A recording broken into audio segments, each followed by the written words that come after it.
So we now enter day 2 of the legal tampering period, and the Ravens have made a lot of moves compared to what has been done in the past. Some of the moves have not been on their end, but today they were very active in free agency. First, let's recap yesterday where the Ravens lost 5 players. Brandon Stevens signed with the Jets.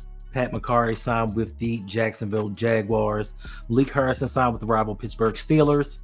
Josh signed a deal with the Seattle Seahawks, and Chris Board signed to be a New York Giant. So with all these moves, the 2025 Baltimore Ravens are going to look dramatically different. And after day 1, a lot of people said that the Ravens were smart not to get into the free agency frenzy, standing pat, and that was just the best move for them. For me, I mean, it is what it is. My thing is, you can participate in free agency. You don't have to be one of the big movers and shakers. You don't have to sign mega deals, but you can sign guys that you prioritize over others. But unfortunately, depending upon how you look at it, there are still some guys that were left out there and still some guys on the board in free agency that can come help the Ravens attain that goal of reaching the Super Bowl. Now enter day 2, and we get the news that the Baltimore Ravens have re-signed Ricard to a 1-year deal.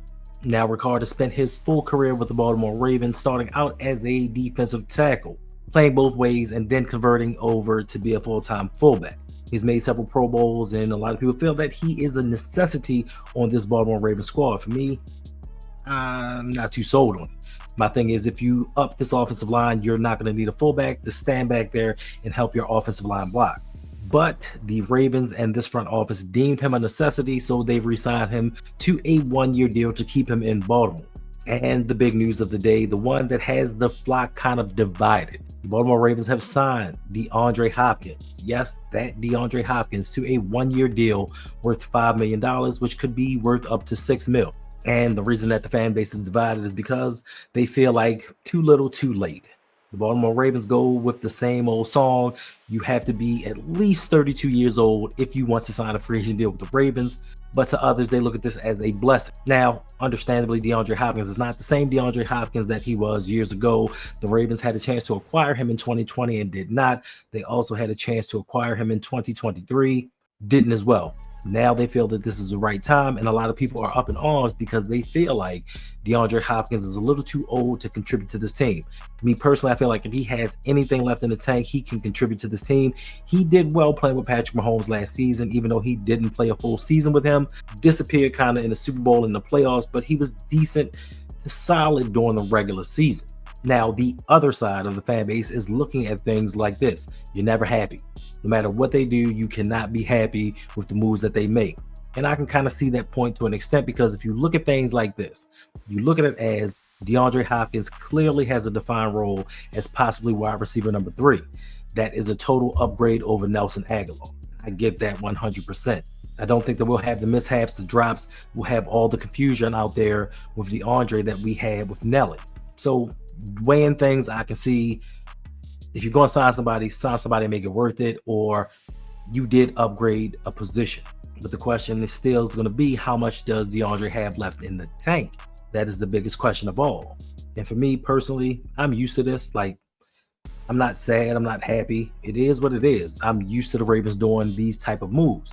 Me personally, yes, it is 100% an upgrade over Nelson Aguilar. Yes. Being that he's on the older side, he's not going to get as many snaps. He's going to allow for younger guys to come in and get some burn. But my thing is, if you're going to sign somebody to help improve your team, sign somebody. Make it count. Make it worth it. Yes, you signed DeAndre for $5 million. I know we're up against the cap, but why not get somebody a little bit better for $10 million? But beggars can't be choosers. If he helps improve this team, if he can just go back in there and get himself healthy and find the fountain of youth and be sort of the DeAndre Hopkins of old, I think the Ravens are in a good spot. As long as he can come in here and accept his role. And listen, he might be wide receiver number. You never know what can happen. I understand. Some of us wanted the Ravens to go out and get Cooper Kupp or someone like a Devontae Adams. But, you know, they're off the board. They were a little more expensive. They were more money than the Ravens were willing to pay. So we have to go with what's out there. And right now, there are not too many options out there. Now, they still could make another move for another wide receiver. Highly unlikely, but Stephon Diggs is still out there, and he's not going to command the money that he once did in his prime. So, hey, I could take that. Like, I could rock with that for the whole season. I could rock with Zay, Bate, D Hop, and Stephon rolling out in a full wide receiver set. But of course, the Ravens aren't going to do that, because if they did, we wouldn't need a fullback and they wouldn't have signed him. That money could have gone elsewhere. I just do not at this moment have the contract details for Pat Ricard, so I don't know how much it's going to cost the team, because to me, that's money that could have been spent elsewhere. You could have gotten some rookie or a free agent. You could have brought Juice back. Like, there are a lot of options that could have been had, but to me, fullback in 2025 is just not an important position. Getting more weapons for Lamar Jackson, great. And thank you to that Tennessee Titans pipeline, because for some reason, former Tennessee Titans somehow always seem to end up on the Baltimore Ravens. I don't know how it happens. It's just they play for the Titans and they end up ending their careers in Baltimore. So somebody down there is feeding them something like, listen, I know you love this organization, but you got to go to Baltimore because they got some things going on up there, and that's where you want to end your career. And hopefully DeAndre Hopkins can be that missing piece on offense.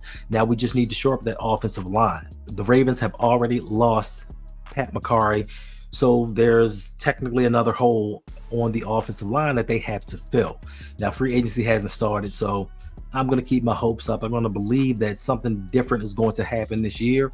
I'm believing that the Ravens are going to make things right for Lamar Jackson and put him in position to succeed. Surround him with everything that he needs to be even better in 2025 than he was in 2024. Which, if he does, look out, league. Like, they will not be ready for this. So tomorrow starts the beginning of the new league year. This is when everything can become official. This is when contracts can be signed. And to make more of a need, I guess, the Ravens also have released Arthur Maulet. Yeah, the same Maulet that everybody said was going to come save the season last year, but he didn't play it down. He signed that contract and got hurt and did nothing for this team. So I guess the Ravens decided, listen, we're going to go in a different direction. We're going to go find some other guys. So this is telling me that they're definitely drafting a cornerback in the first round of this draft. You lose Stevens, you're releasing Maulet. That is a big hole in the secondary that was ranked 27th in the league versus the pass. And you know, EDC, you know that front office loves cornerbacks. Ever since, I think it was 2014, 2013, when the Ravens lost all of their cornerbacks, ever since then, they've made it a priority to keep extra DBs on this team just in case, so they don't get caught out there like they did back then.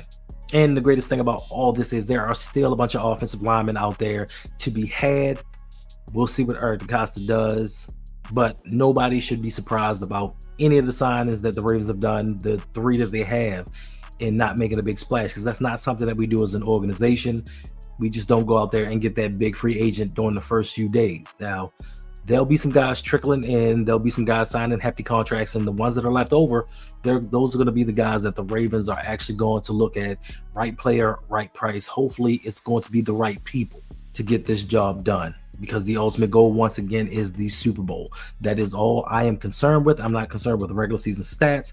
I'm not concerned with how they look during the 17-game schedule. I'm concerned with what happens when everything is 0-0 starting in January and how this team performs. So hopefully, Eric DeCosta, this is not the last move that you're going to make. Hopefully, you will continue to improve this team, especially on that offensive line. Let's not just roll out there with Andrew Voorhees and Fa'alele and think that everything is going to be okay. So tomorrow, everything is official. Cap numbers are going to come out. Everything is going to be laid on the table. The Ravens have been confirmed to have 11 picks for the draft. All the compensatory picks have been set. The league year is about to begin, and I cannot wait.